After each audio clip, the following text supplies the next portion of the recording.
السلام علیکم۔ آج تجوید میں انشاءاللہ ہم اقلاب کو پڑھتے ہیں، تو انشاءاللہ اس کو شروع کرتے ہیں۔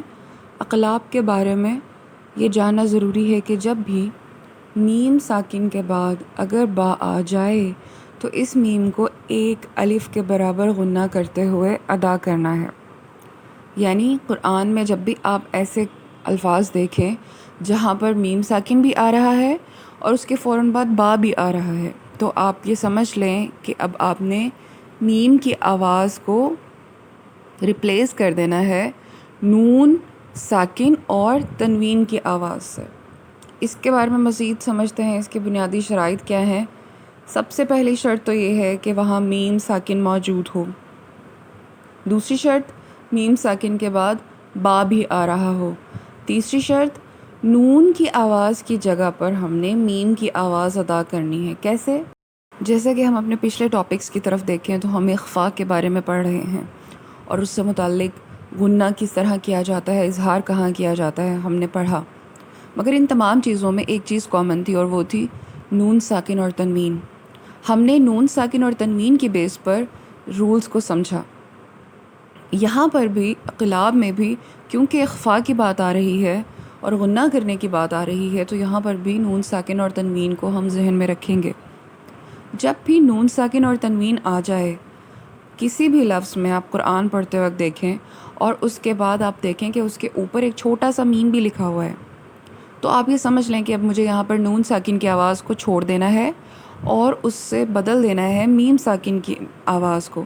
یعنی ہم یہاں پر نون کی آواز کی بجائے میم کی آواز ادا کریں گے اور نون ساکن اور تنوین سے میم ساکن کو بدل دیں گے۔ اس کے علاوہ اس چیز کو انڈرسٹینڈ کرنے کے لیے یہ بھی سمجھنا ضروری ہے کہ آخر اقلاب کو اقلاب کہا کیوں جاتا ہے، اس رول کو اقلاب کا نام کیوں دیا گیا۔ اس کی وجہ ہے اقلاب قلب روٹ سے نکلا ہے، قاف لام با، پلٹانے کے یا پھیر دینے کے۔ یعنی ہم نے یہاں پر نون ساکن اور تنوین سے میم کو بدل دیا اور اس کی طرف ہم نے آواز کو پلٹا دیا۔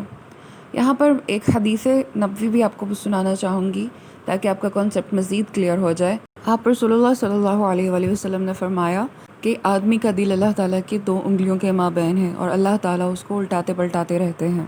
یعنی اس کے اچھائی اور برائی کی طرف کے جو انٹرسٹس ہیں، اس کا ایمان سٹرونگ ہونا یا کم ہونا، یہ بھی اس کی نیت کس طرف سے جا رہی ہے، یہ چیزیں تمام چیزیں الٹانے پلٹانے میں شامل ہو جاتی ہیں اور یہ اس کے انٹرسٹ کی بیس پر کیا جاتا ہے۔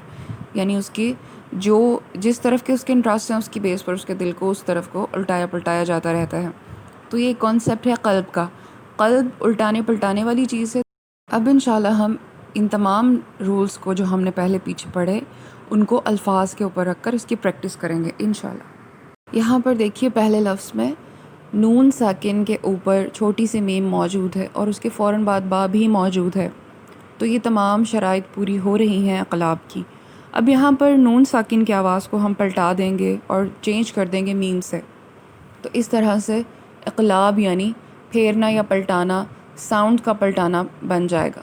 تو ہم یہاں پر اس کو پڑھ کے دیکھتے ہیں۔ فَانبِذْ مِن بَعْضٍ تنبت من بعد من بطون من بني أنبأك أنبورك يستنبئونك۔ آپ دیکھیے تمام میں نے نون کی آواز سے غنہ نہیں کیا بلکہ میم کی آواز سے کیا ہے۔ اب ہم نیکسٹ ایگزامپلس دیکھتے ہیں۔